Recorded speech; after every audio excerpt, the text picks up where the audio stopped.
Tony Atwood wrote on July 10th, Ending an Autistic Burnout and Recovery. The first stage is recognizing being in a state of burnout. It is a process that requires self-awareness and being prepared and able to disclose the fatigue, stress, and despair.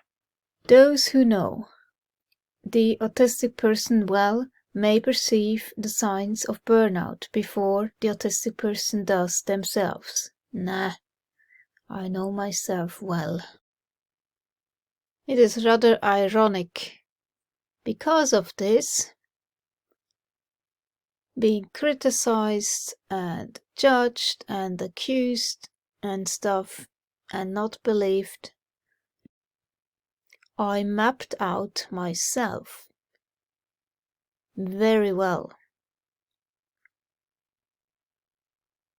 This started with things like, this I like, this I don't like. This gives me that reaction, this doesn't give me any reaction though. Therefore, I know myself very well in order to be able to defend myself against those who just dismiss and judge. The problem is being believed. This can be due to problems with interoception, perceiving internal mental states, and denial. Not true for me. I have pointed this out to my psychologist. That too because the commitments will stress me out more. And I feel exhausted, low attention span. So, the signs are there. I am trying to communicate that, but the issue here is, it is being dismissed by these authorities. They don't believe you. They say, oh, it's possible. You have to do this. We need it. You have to do it. Completely disregarding that exactly the issue of having to do it, having to camouflage, putting myself in a stressful environment with a structure that isn't my own will exactly lead to this, because it's extremely stressful. And I will be pushed into a survival mode, fight, flight, or freeze, as I said before. Then, of course, I refuse to getting stressed out even more. But they don't get that. They push their agenda. Regardless. And that's why I'm saying they have no idea about autistic needs.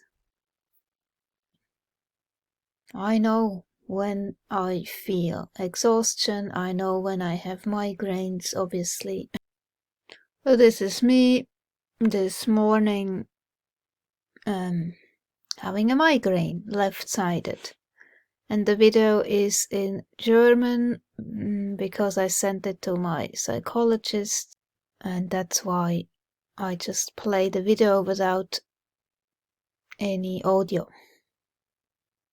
So here I just say how I feel, and that it's torture if I had to in this day go and work.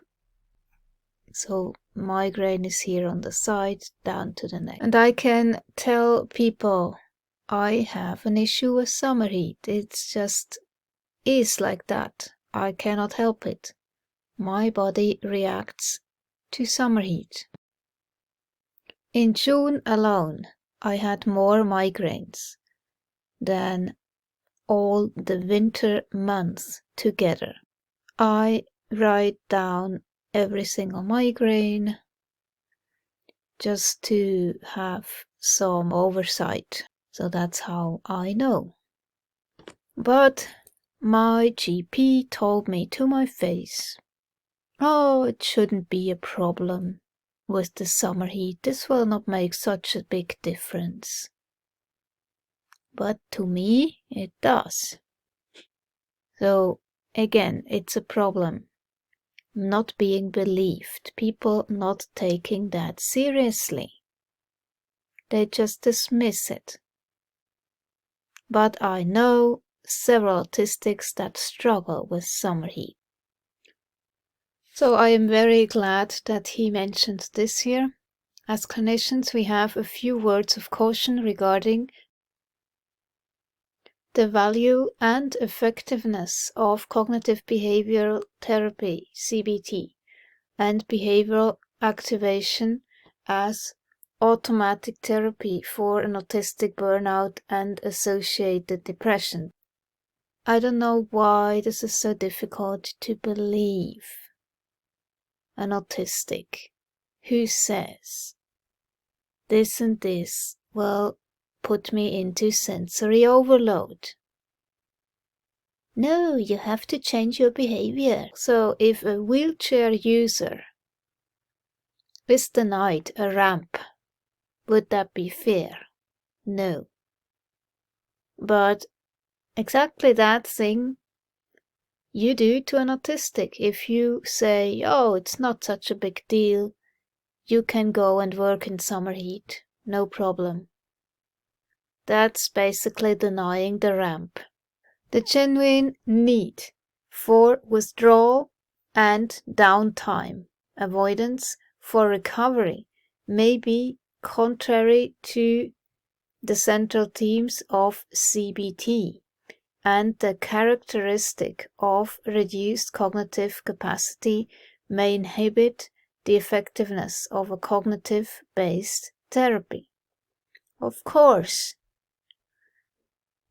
the main issue here is not being believed, being invalidated, devalued, and dismissed in your autistic perception. And to me, this causes even more stress.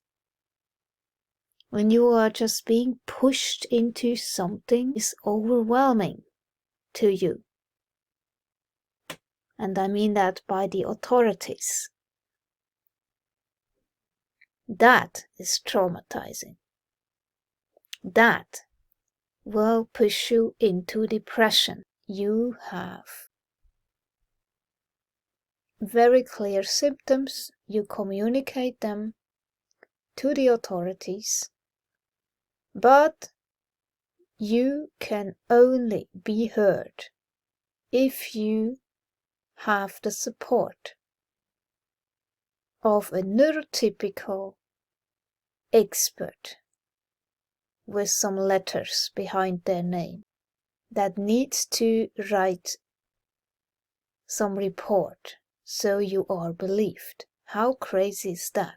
So Tony Atwood writes here, the autistic person's current expectations, lifestyle and supportive environment need to be reviewed with a stress assessment to determine which aspects of the person's life can be pruned to help restore energy levels.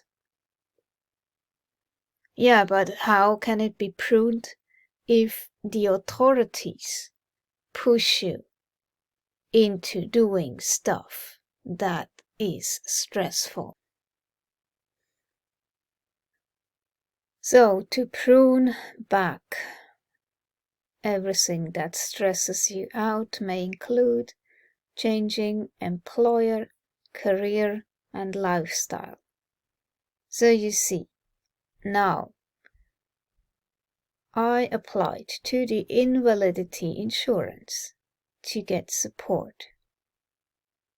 And they said I can no longer work at the job I was in, which obviously everybody agreed it was causing stress, and that's why I applied to the invalidity insurance.